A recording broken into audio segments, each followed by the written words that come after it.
Loch Lomond Lotto. Play for a chance to win our monthly cash jackpot amongst other prizes. By entering, you're directly supporting Loch Lomond TV, our community-led media platform, and helping to fund local good causes. Each draw gives you the chance to win while giving back to the local community. For more information, visit our website, lochlomondtv.com, or follow us on social media at Loch Lomond TV.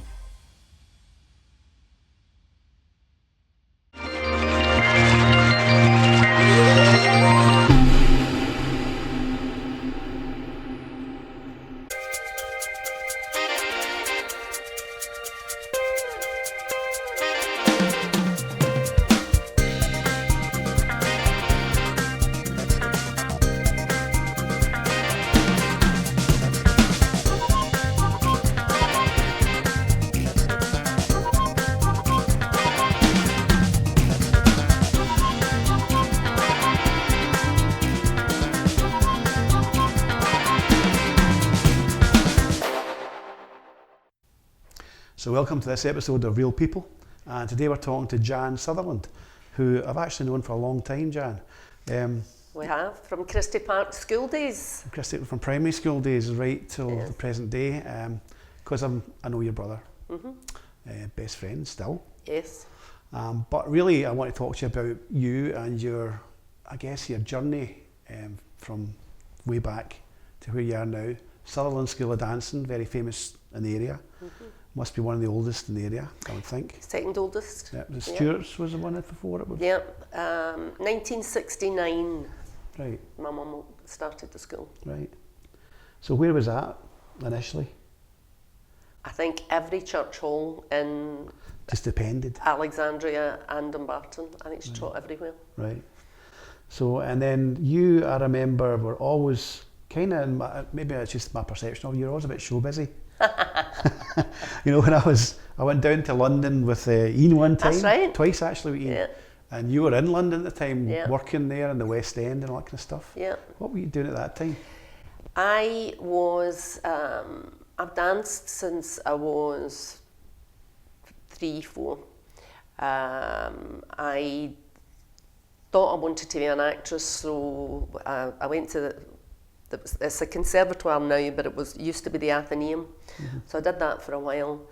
I was clever in school, but I just hated it. I wanted to leave. I wanted to leave Scotland. I just wanted to go. So when I was 15, I auditioned for the Air Gaiety, and I got it. I got my equity card. Wow. I wasn't allowed to leave school till I was 16. My mother wrote to the school to say that I was going to France to stay with family to study higher French. Right. Nice story. Nice story. What a liar. So I just left. I walked out of school when I was 15. I went to the Air Gaiety. I was 16 in December. I went down to London and I auditioned 2, 3, 4 different places in London. I moved to London by myself at 16. Wow. My mum went down with me on the bus. And She'd be a wee bit worried about you, I guess. I don't think she was. No. I was. She just left me. I think, you know, we've got into it was theatrical digs that I was in. Worked in London for about a year and a half. I also did showroom modelling for Xandra Rhodes. I had auditioned the year previously for a cabaret in Italy. So they phoned my mum because there was no mobile phones and No. so they phoned my mum and I went to Italy. So I lived in Italy for a year, Geneva. So I toured around Italy with, it was 5 girls and one boy, he was a singer. Came back to London. I started to teach for Arthur Murray Dance Studios in the Strand in London. I was there about a year and I was offered a job in LA, LA man. So I moved. So I moved lock, stock and barrel to Orange County. I was teaching ballroom and Latin. I was there for 7.5 years. I didn't know you were in LA. I was in LA, baby, LA. So I was in LA 7.5 years. Then I was offered a job with the guy who I used to work for in London. He had 3 dance clubs in Kansas City. So I moved there, I didn't actually realise at the time, but I drove Route 66. I drove from California all the way to Kansas City by myself, my dog, all my fun, U-Haul, my car attached to the back of the U-Haul, all the way. I just kept thinking, I hope I don't have to reverse, because I couldn't. So I just drove. So I just drove in a straight line to Kansas City. I was there for 2 years. I got married, had a son. My nana wasn't well, so I came home and just didn't go back. Okay. Wow. Hence, I started teaching with my mum. Yeah.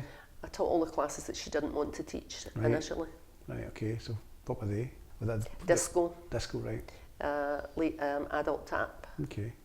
So you get involved way back then. Because I remember going down, seeing London, I remember you kind of seemed to know all the stars and stuff, because me and Ian were kind of down there, and I think you mentioned Brian Ferry or something like that, and went, I know him, and we're like, what? Yeah, we did. We did. They used to have dinner with Spike Milligan. Wow. And yeah. See, there's a whole book in that probably. I've got about 4 balls. Oh, I bet. But could you publish them? That's the thing. No. But no, so interesting, a lot of stories, I guess, from that time as well. But more recently, so you've got the School of Dancing going now, even to this day, still going strong? It's not as big as it was because of the fact that there's hundreds of dance studios around about now, but also because I don't want to teach every night anymore. No. I was 24/7. I remember a friend phoning me and asking me if my car had broken down. That was when I had the wee studio in Dumbarton. Right, I remember that one. My kids went there for a bit. That's right. Yeah. Had my car broken down, and I said no. She said, it's just that your car was there at midnight on Saturday night. I said, that's right, I was teaching. So, but I do lots of things. I'm an examiner with the SDTA, I'm vice president with the SDTA, I'm the Scottish delegate for CDMT, which is the Council for Dance and Musical Theatre. I'm the delegate for Theatre Dance Council International. So you've been pulled into all these different things. I'm an examiner, and So you're still busy, really. I'm very busy.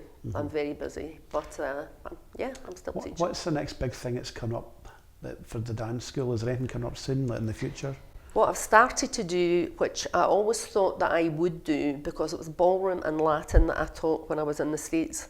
But when I came home here, there was no boys, and I just did not fancy teaching girl on girl, so I didn't do it. Because of COVID, a lot of ballroom schools had to either close or some permanently, some for years, because you weren't allowed to touch partners. So there is another organisation now that are teaching. They're doing solo competitions, and they're doing solo ballroom and Latin. So I have restarted teaching Latin American, which I'm loving. Good.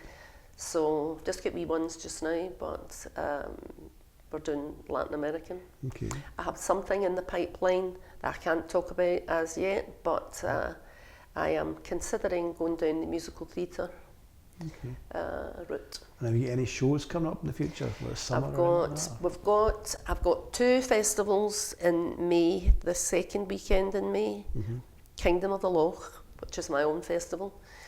These are TDCI championships, so 2 weekends in May at the Victoria Halls in Helensburgh. And we've added musical theatre, so we've added singing into, so not just dancing, added singing into it. Can people buy tickets and come along and see that? Okay. Yeah. Where's the best place for them to contact you or find out about these things? Either my page, Sutherland School of Dance Facebook page. There's also Kingdom of the Loch Facebook page. Okay, we'll put those things up along the bottom. And I put everything on there.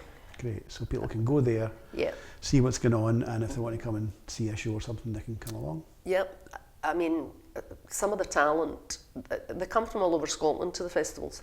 So some of the talent we have is outstanding, outstanding. I was examining on Monday at my place in Dumbarton, but this chap had travelled from London. He's at Lane Theatre Arts in London, and he had travelled up to take his exam with the Scottish Dance Teachers Alliance. Yeah. I was his examiner, and he was overwhelmed by the 2 wee kids I had in with private lessons. And he said, oh, they'd be in my elite gymnastics team. And I said, well, I'm going to tell you, you need to come and look at a festival in Scotland because they're all like that. Great. Talking about talent, I mean, you must have taught thousands of kids. Yes. Over these. Is there any 1 or 2 or 3 or anybody who's been through your dance school and then went on to do pretty amazing stuff? You went, oh right, they started with me. Yes. I was examining just now, the last 2 days, at the Hunter School of Dance in Clydebank. I taught Debbie from she was a wee toty thing. And our kids are outstanding. Our standard is excellent, and it actually made me cry. Yeah. I thought, and it was disco, I think, she came to initially. Yeah, there's loads. There's a school just down at the end here, Lindsay Donald. She came to me from she was a wee one. She's got her own place. Lisa Stitt in Bonhill, she's got a huge school. Started with me from she was a wee toty. So you've like sown the seeds for quite a lot of things, really. Yes, Ross. Yeah, we interviewed Ross. Ross Logan. Yeah. Ross came to me at 5 with a wee rat tail, pigtail, and he did West End. Everything. Yes, I have. You've Scott hatched Mackenzie, National Ballet, Canadian Ballet. Yeah, I have. Great. Well, I wish you every success. And Thank you very whatever much. the thing you can't talk about works out good for you. And thanks for coming along, Jan. Thank you very much, Paul. And that's it for this episode of Real People. Until next time, bye.